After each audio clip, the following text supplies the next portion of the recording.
بسم اللہ الرحمن الرحیم النوع التاسع اسماء تسمى اسماء الافعال۔ نویں نوع ایسے اسماء ہیں کہ جن کا نام رکھا گیا ہے اسماء افعال، جن کو کہا جاتا ہے اسماء افعال۔ وانما سمیت باسماء الافعال،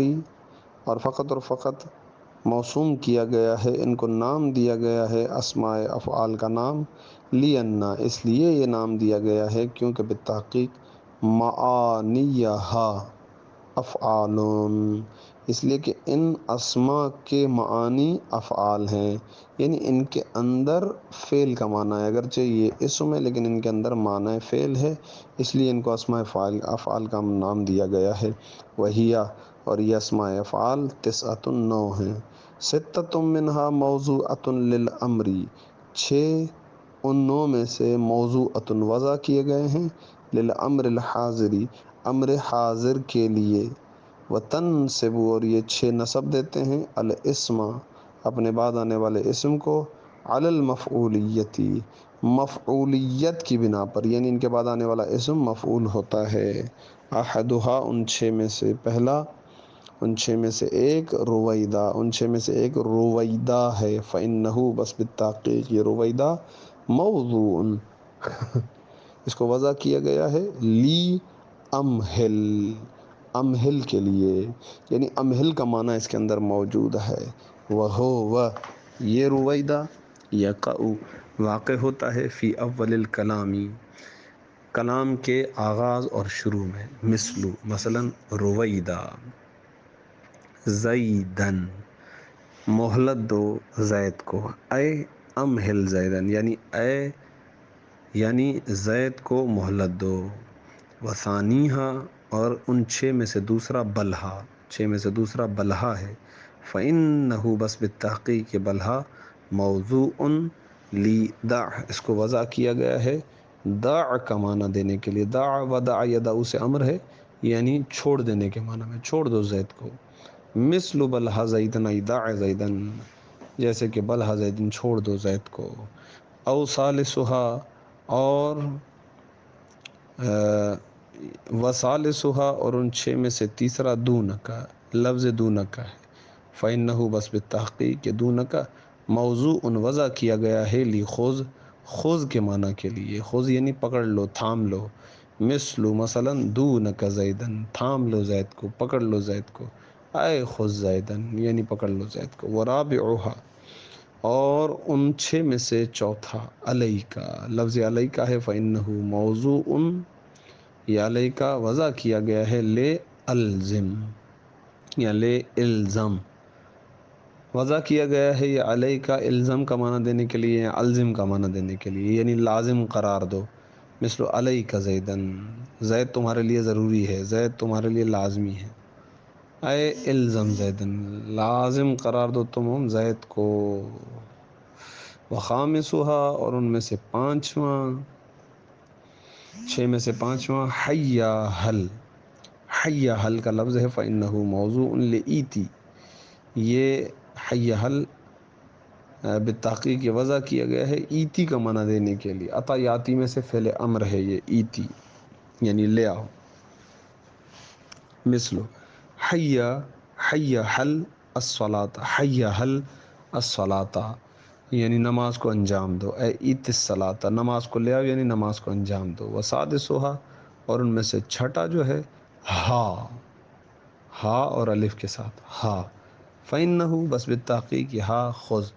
موضوع، اس کو وضع کیا گیا ہے لخذ، خذ کے لیے، مثل ہا زیدن، ہا زیدن کا مطلب اے خذ زیدن، یعنی زید کو تھام لو۔ وقد جاء فیہ ثلاث لغات، اور بالتحقیق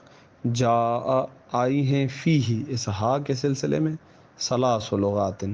تین لغتیں آئی ہیں، یعنی اس کو تین طریقے سے پڑھا گیا ہے۔ ہا یعنی کچھ بھی نہیں ہے، صرف ہا ہے، بے سکون الحمزتی، گویا الف کے بعد ایک حمزہ ہے جس کو ہم ساکن کر کے پڑھ رہے ہیں، ہا بے سکون الحمزتی، حمزے کے سکون کے ساتھ۔ وہائی، ہا ان نہیں ہے، ہائی بے زیادت الحمزۃ المکسورتی، ایک حمزہ کہ جس کو کسرہ دیا گیا ہو اس کے زیادتی کے ساتھ، اس کے اضافے کے ساتھ، ہائی۔ وہا اور حمزے کے اوپر زبر کے ساتھ، بزیادت الحمزۃ المفتوحتی، ایک حمزہ کے جس کو فتح دیا گیا ہو اس کے اضافے کے ساتھ، ولا بدا بس کوئی چارہ نہیں ہے، لحاظ الاسمائی ان اسماء کے لیے، یعنی ضروری ہے ان اسماء کے لیے، کیا ضروری ہے؟ من فاعل، فاعل ضروری ہے، وفاعلها اور ان اسماء کا فاعل ضمیر، ضمیر المخاطبی، مخاطب کی ضمیر ہوتی ہے، المستتر کہ جو ضمیر چھپی ہوئی ہوتی ہے، فیہا ان اسماء کے اندر، یہ ہو گئے 6، وثلاثۃ منہا موضوعۃ للفعل الماضی اور ان 9 میں سے 3 موضوعۃ وضع کیے گئے ہیں للفعل الماضی، فعل ماضی کے لیے، وترفع الاسم بالفاعلیتی اور یہ تینوں رفع دیتے ہیں اپنے بعد آنے والے اسم کو بالفاعلیتی، فاعلیت کی وجہ سے، یعنی بنا بر فاعلیت، وہ فاعل ہوتے ہیں جو ان کے بعد آتے ہیں۔ احدها ان 3 میں سے ایک ہے ہاتھا، ان 3 میں سے ایک ہے ہاتھا ہے، فإنه یہ ہے ہاتھا موضوع، اس ہے آتا کو وضع کیا گیا ہے، لی باعودہ، باعودہ کے معنی کے لیے وضع کیا گیا ہے، مثلا ہے ہاتھا زید، ای بعودہ زید یعنی زید دور ہوا، زید بہت دور ہوا، وثانیہا ان 3 میں سے دوسرا سرعانہ، لفظ سرعانہ ہے، فإنہ بس یہ بالتحقیق سرعانہ موضوع وضع کیا گیا ہے، لی سروعہ بروزن شروفہ، سروعہ کے معنی کے لیے، مثل سرعانہ، زید زید نے بہت جلدی کی، ای سروع زید زید نے جلدی کی، وثالثھا اور ان میں سے تیسرا شتانہ، لفظ شتانہ ہے، فإنہ بس بالتحقیق یہ لفظ شتانہ موضوع